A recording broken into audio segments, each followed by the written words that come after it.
Well, welcome to our Alta Vista Independent Study information for 8th grade students who are considering Alta Vista High School. My name is James Bedard, and I'm here with a special team of folks. I'm going to start with probably maybe the most familiar face, Miss Spandau, if you want to say hello. Hi.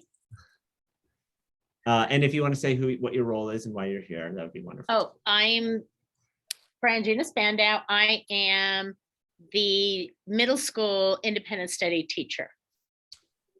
And Miss Snyder. Hello, everyone. I am the school counselor for Alta Vista. And we are graced with Miss Gleason as well, if you want to introduce yourself. Hi, I'm Miss Gleason. I am one of the Alta Vista high school teachers, and I'm happy to be here sharing a little information about our program. And so why you're here or watching this is because you may have an 8th grade student who's interested in independent study through Alta Vista High School next year. So we're going to talk a little bit about what is our largest program in independent study, the Alta Vista Independent Study program, which is physically located over at La Colina Junior High. What we will start with is just why we're here, and we wanted to give you a chance to meet some of our team. We're going to talk a little bit about what independent study is. Many of you may already know what independent study is because your student might be with Miss Spandau right now, and then we'll be able to review expectations and answer any questions that you might have. What we don't have is the rest of our team here, but we want you to know that there's quite a large team that's part of the AVIS program, led by Ms. Amaral and myself as the administrators that oversee all of the independent study programs in the district. We have content teachers for English, science, math, PE, social studies, and we have a special education case manager who's assigned directly to the independent study programs. We also have a lot of support personnel from mental health folks, our school psychologist. Many of you know our registrar, Joel, already, or our family outreach coordinator, Janina Martinez. And of course, there's Miss Counselor, Miss Snyder up at the top. So I wanted to turn it over to Ms. Gleason to talk a little bit about why a student might want to choose independent study. Well, most people listening to this are already in independent study, so of course you have your own particular reasons for making that decision and selection. People have decided to come to Alta Vista for many reasons. We've listed a few here. Now in our post-COVID world, of course, people come here to be in a smaller setting due to COVID, but people also have chosen here just to come to a smaller setting in general. We do have a much smaller class size, and teachers and students have a much closer relationship than they tend to in the traditional high schools. With that, students also are learning a lot of the self-advocacy skills. They're learning to be independent learners.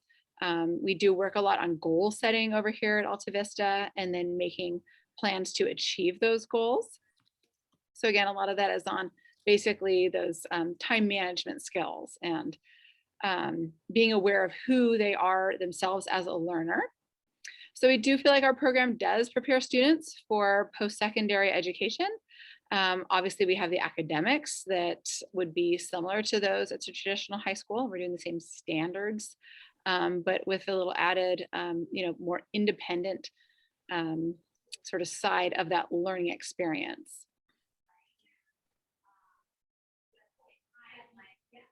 Before coming to Alta Vista, there are things that students should be aware of, as well as their families. Alta Vista is a rigorous program. It does take a lot of time out of a student's day. I encourage students to think of themselves as full-time students and to give themselves that much time within their day. Sometimes I ask them to remind their parents that that's the situation. Parents ask them to babysit or do other things, which is understandable and can work, but students should expect about 20 hours of work, schoolwork within the week. So often the best time to do that is during those traditional hours when schools and other family members might be in one of their traditional classes. So again, about 20 hours of work a week. Just like traditional high school, we have course syllabi, course expectations, ways of getting a hold of teachers. And we use Neo currently, which is what all the traditional high schools use. But next year, we're going to be transitioning to a new platform called Canvas. So that is where parents and students will be able to see, again, the syllabi. Assignments will be handed out that way, as well as submitted that way. And that's where grades are visible to everyone. Of course, one of the unique parts of this program is it's remote. So many students choose to attend school via Zoom. Students are welcome to come in person as well. So there's a little choice built into the program. If students choose to participate via Zoom, they need to be logging into their Zoom workshops on time, which to me actually means a minute before it begins. Otherwise, it's akin to being tardy if you're coming in after the class start time. Students also have meetings with their mentor teachers at least once a week, often just once a week, unless they need some extra check-ins. And those also should be attended on time on a weekly basis. So again, those self-management skills of keeping, time management under control is really important. Can you take a minute, Ms. Gleason, to talk a little bit more about the one-to-one meetings or the mentor meetings? Oh yeah, thank you. So this is, I think, the most unique and strongest part of the Alta Vista program. Teachers are assigned to students and students to teachers, and we call those mentor meetings. So I am the mentor teacher, and when students come, we have a mentor meeting, which are typically about 30 minutes a week. And during this time, usually it's spent with checking in for a little bit, asking students, really, how are you doing? No, really, Also just kind of creating relationship, talking about things that are of interest to the student. And then we always talk about classes. We go through each class one at a time. We might even start some assignments if those assignments are challenging. But it's definitely a key piece of our program, again, for creating relationships between students and teachers, and also for teachers to check in with the students in each of their classes to make sure they're keeping up, that they're not missing assignments, that they understand the expectations. Another part of mentor meetings can include other things that come up in a traditional school, like asking kids, hey, have you started your volunteer hours? Are you interested in getting a job? So those kind of things, and the mentor teacher will hook them up with those kinds of resources that we have within our school. James, do you think that answered it, or are there other things you'd like me to share? That was great, thanks. Thanks. Okay, so again, the expectation is those one-to-one mentor meetings, again, about 30 minutes once a week. Students are also in workshops for each class. Most classes have 2 workshops per week. So English meets twice a week, math twice a week, Spanish twice a week. Some of the, I don't call them smaller classes, but some of the electives might just meet once a week. So those are classes like art or psychology or PE. Traditionally, classes begin either, on the hour. So we have classes that start at 9 o'clock, and then the last class ends at 2:30 in the day. So again, telling students to, think of yourself as a full-time student, because you do have classes within that traditional window of time from 9 to 2:30. And then, of course, the expectation is students are completing work independently. They can come into school and work in our classroom, but for now, most students are selecting to do that independent work at home. And I feel like, as a parent myself, I know that when students are working at home, that the rest of the family has to be aware of that and make sure that they're creating an environment where students can concentrate on their work and are supported in whatever their needs are, in terms of creating a great space for them to be getting work done and learning. We also offer weekly office hours in each of the classes. Generally, those office hours are right after the initial class. So for example, my English class meets from 9 to 10, but then I have office hours right after from 10 to 10:30. And then if students need more support than that, I say, often I actually stay until 11 if they need it, or say, hey, send me an email and I'll meet with you independently. So again, we're trying to be really available to students to make sure that we're supporting them in any way that they need support.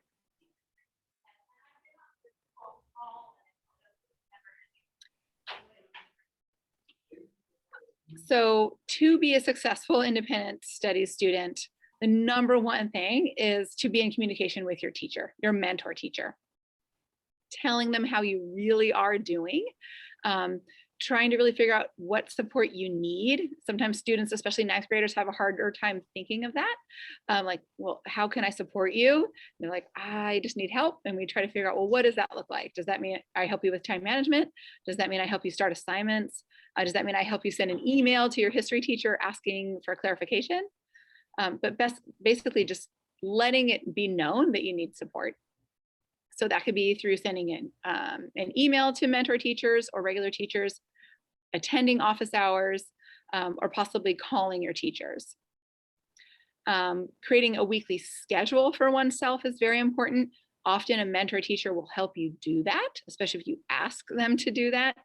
I try to make that a standard thing for most of my mentor students, that they have a schedule. And you'll see some samples of course schedules, but layered over that are schedules for when to do homework, so that we fit those in at specific times during the day. And another part that's really important, of course, is what I've already alluded to, that the home space be a great space to get work done, that it be quiet, that parents are expecting students to do the work, students know that they're expected to do the work, and that they have the materials that they need to get the work completed on time.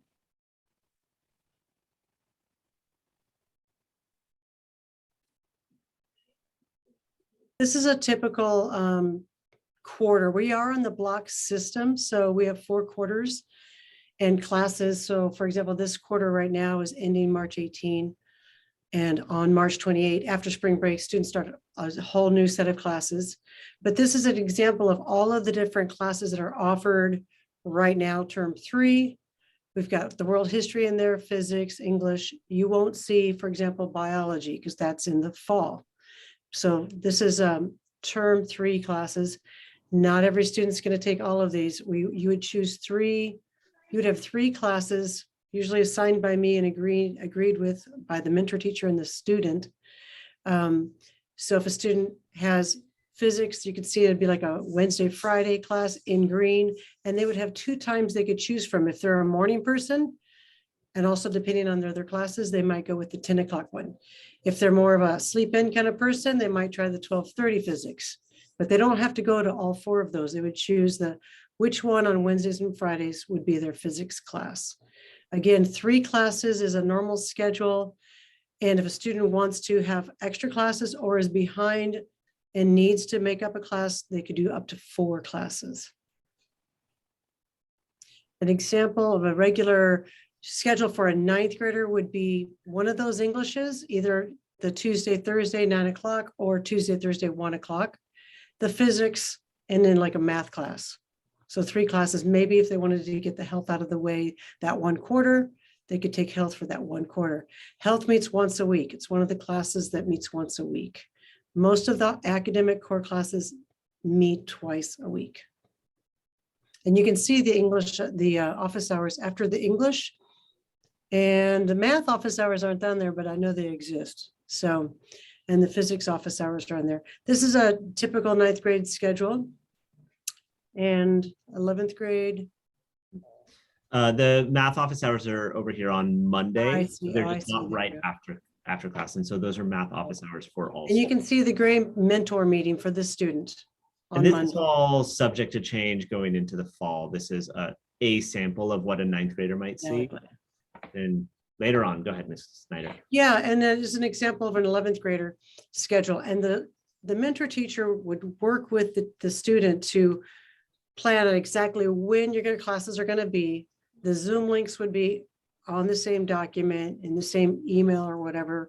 And the students just have to either be in person at the time of the class or on Zoom at the time of the class. And we recommend to come in at least once to get to know the place, the teachers, so you have a little bit of a feel for what it looks like and what the people really look like.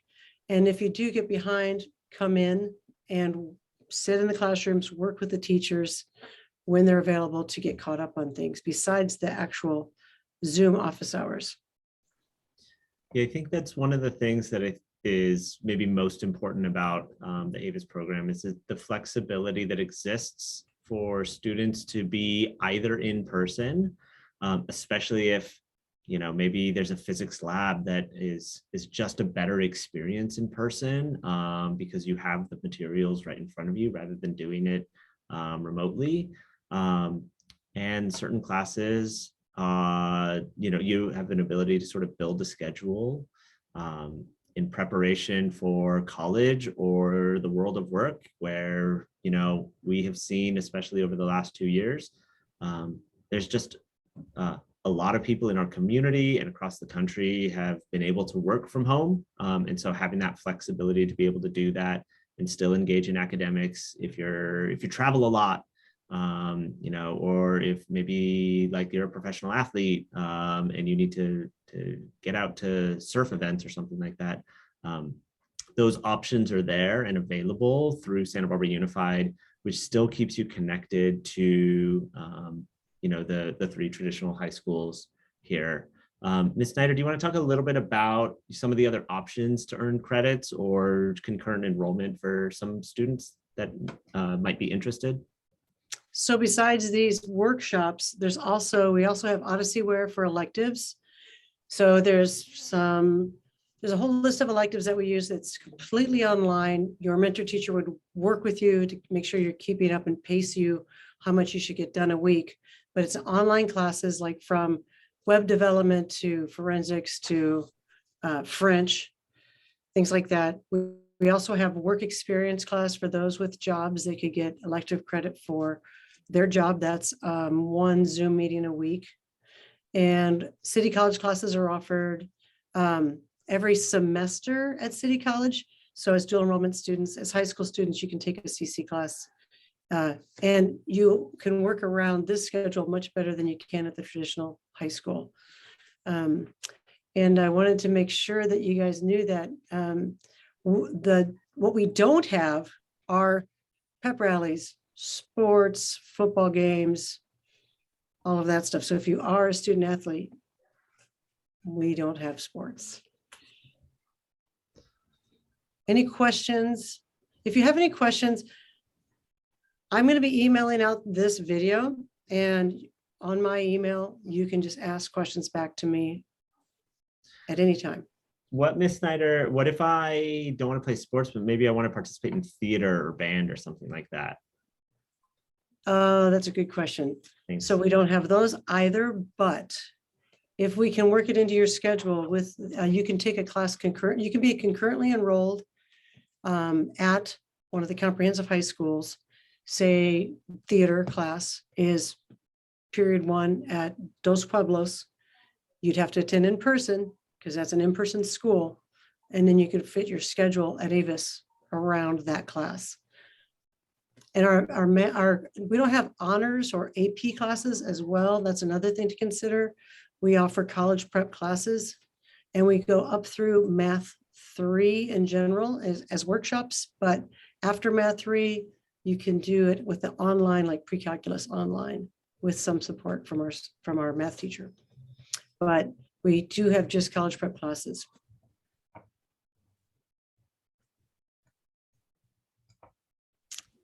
Well, I invite you guys to send any questions to me afterwards and let your school know if you're planning on returning to San Marcos DP or Santa Barbara or attending those schools, make sure you contact the registrar right away. They're already scheduling their classes for fall, so let them know and talk to the counselor and get scheduled. And if you decide to do AVIS, Alta Vista Independent Studies, let me know so I can create a schedule for 9th grade.